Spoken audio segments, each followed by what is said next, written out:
As a refresher, this ordinance is in regards to utility scale solar farms.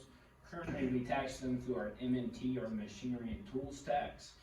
This ordinance would allow the county to do a couple things, but mostly it's to allow the county and a potential utility scale solar farm to go into a revenue sharing agreement in which it's roughly $1,400 per megawatt.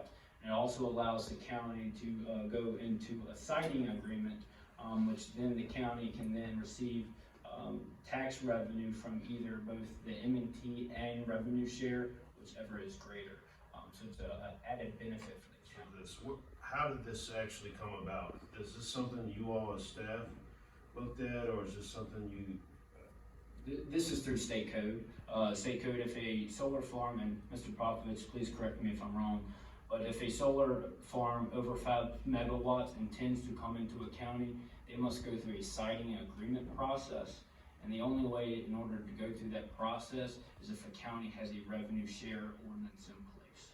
Okay. This is really doing is providing the county with an alternative method of obtaining additional revenue from these solar facilities. It's all a function of size of the facility.